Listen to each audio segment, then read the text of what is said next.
What's up, everybody? My name is Justin. And my sister Sylvia is here. Very first reaction video. And I hope you guys like it. And subscribe to my sister channel, whatever. It's called Gacha Chibi. I haven't posted any videos. Only this one. So I hope you enjoy. Let's get started. Come on. And make sure you subscribe to Llama Arts and click that bell open like that. And this is sponsored by Master Yourself. He inspired me to do this stuff. Okay, let's get started. Let's pick one. By the way, we like horror stories. Okay, we're gonna start out with the airport bathroom thing, whatever. Do a full screen.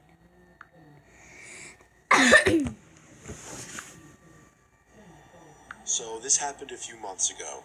I'm 26. I was at JFK Airport in New York with 5 friends. All of us were about to fly down to Florida to spend the week in a beach house. We had a few more minutes to kill in the airport before we would board our flight, and I really had to go to the bathroom all of a sudden. I was baffled to see a line out the door for the bathroom. That stupid charger. I noticed a janitor walking by, so I asked if there was another bathroom nearby that wouldn't be so crowded.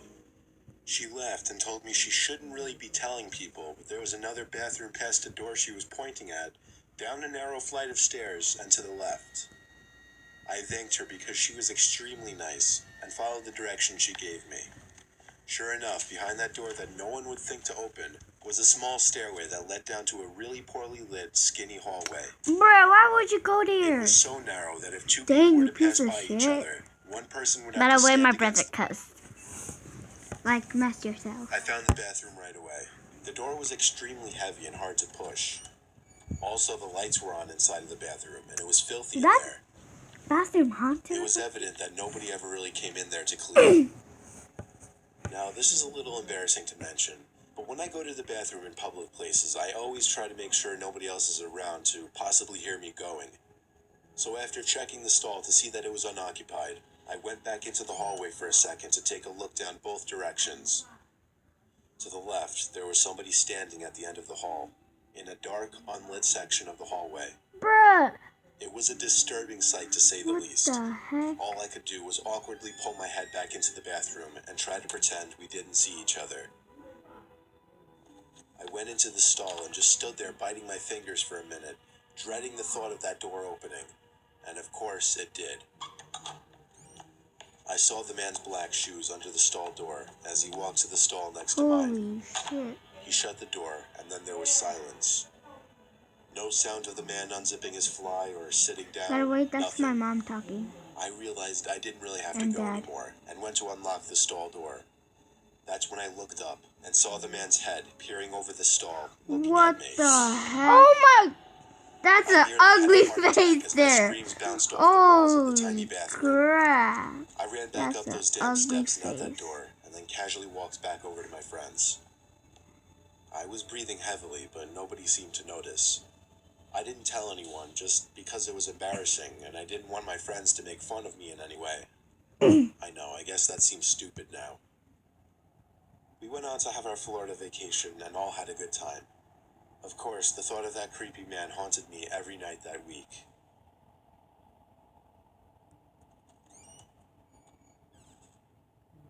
Oh my goodness. Should we watch another one? Yeah, we should watch another one. Okay. Guys, comment down below if you want to watch, if you want us to watch, this video right here, Ghost Hunting Story, but we already watched it. Okay. That. Guys, now we're gonna watch the scary true pool horror story. So, hope you guys like it.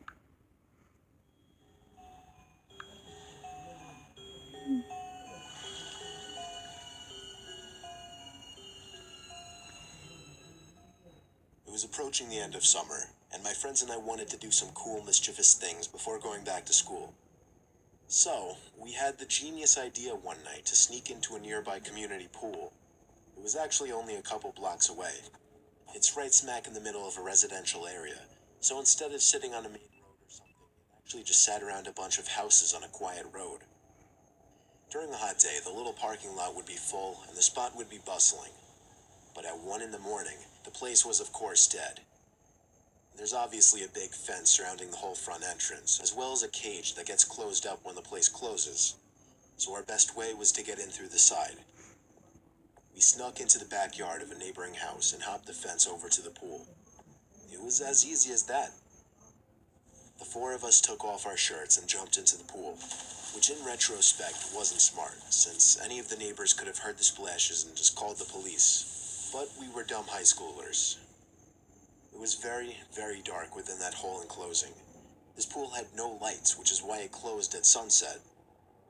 James, Courtney, and Alyssa were on the other side of the pool, as I was just kind of doing my own thing at first, swimming around and getting my face wet. I saw Alyssa get out of the pool shortly after and run away. I swam over to see what was going on. She was just going to the water fountain, though. The 3 of us just bopped around in the water for a bit, and eventually we heard Alyssa jump back into the pool from the other side. It was too dark to see much more than her black hair covering her face. But just then we heard Alyssa playfully call something to us as she was walking back to the pool. The 3 of us in the pool looked at each other. Who is that? Though they were doing the same thing as me, Oh my counting gosh. heads. There were 3 of us on this side of the pool, and here came Alyssa walking over to our side. So who was that on the other side? A zombie. Alyssa got in, but the 3 of us were distracted, looking at the head bopping around the water across the pool. James said across That's the pool, just creepy. "Who is that?" Not even 2 seconds later, the head went underwater and disappeared from view. We took this time to whisper to each other, mostly things like, what should we do? What if that's security? And should we run? Suddenly, I Obviously. felt something grab my leg with force and What tried pulling me the? down into the Oh my water. gosh, I'm gonna I scream to kicked, death. splashed, and yelled for help. James came over to pull me out of the pool, while the girls were already running for it, screaming. What? Why would you It wasn't until I abandon got to them? the stairs of the pool that the grip on my leg was released and I was free. We hopped the same fence we climbed over to get in and ran all the way back to Alyssa's house. I was convinced that whoever that was a security guard. That is, until they literally tried to pull me under the water. We don't know what to think. There are a few possibilities. Maybe it was just another kid messing with us. Maybe it was a security guard who went way too far. Or most likely, it was a dangerous person who had ill intent. They look like Momo. Okay. Guys, should we watch another one? Yeah, we're gonna watch another one. And then we're done. Yeah. Okay, we're gonna watch a bus stop horror story animated. Hope you guys 2 minutes. Hope you guys like it and subscribe to me and like whatever. And turn on the bell. And do that same thing to my sister too. Okay, let's get started. Beautiful. I can't believe you got me a tennis bracelet. Bad way to add. I showed Who my dad cares? was still at Hellsberg. You bought jewelry? Goodbye. Hey. Hope you guys like it. This happened when I was 17 years old. I would go to the gym 3 to 4 times a week and ride the bus home. It was a Sunday and I had just missed my bus, so I had to wait longer for another one. I would have called my parents, but they were out for the evening, and taxis charged more, so I decided to sit and wait in the bus shelter. It was a cold night, and snow had just started peppering the ground. My bus was taking longer than usual, so I got my phone out and listened to some music. Almost an hour had passed. It was freezing and I hadn't seen anyone at all. That was until I noticed something out of the corner of my eye. It was a creepy guy dressed in thick layers of clothing, walking slowly towards me. I knew staring at him would draw more attention, so I just focused on my phone. He sat down at the other end of the shelter and just stared at me. There was something off about him. He seemed like he was either drunk or on drugs. Probably wants He some then money. asked, "What does the bus do?" I took out my earphones and said, "I think it's delayed because of the snow." He stared at me for a while, then started mumbling to himself. He was really starting to creep me out, so I pretended to be on my phone. After a couple of minutes, I took another look. He moved closer to me. I looked away for a second, then heard the sound of him sliding even closer. I turned to him and said, that's just creepy. "You okay there?" He stared at me with glossy eyes, But lifted is his he arm gay and or moved towards something? me. Immediately, I grabbed my bag and ran as he fell to the ground. I ran down the road, trying my hardest not to look back. I kept going until I got to the next bus stop. I turned around to check to see if he was there.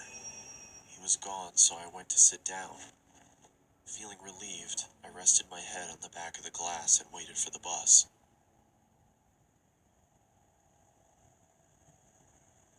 Oh God, that was over. I God jolted dang and it. turned around to see the same guy staring at me through the glass. "What the hell is wrong with you?"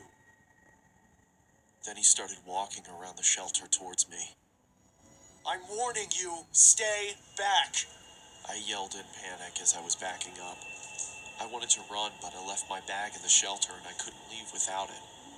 Suddenly, the man leaped at me and I quickly moved out of the way. He fell to the ground face first. I froze in shock, then noticed the blood coming from his face. What I the? tried to get a response out of him, but nothing worked. I called the police and paramedics and they arrived shortly after. I told them what had happened and they told me that the guy was on prescription drugs. They found a photo in his wallet of him and his son. The boy looked just like me, so we assumed he thought I was him. I later learned that he had lost his son in a custody battle and went off the rails. He was taken away for treatment. That was the last I saw of him.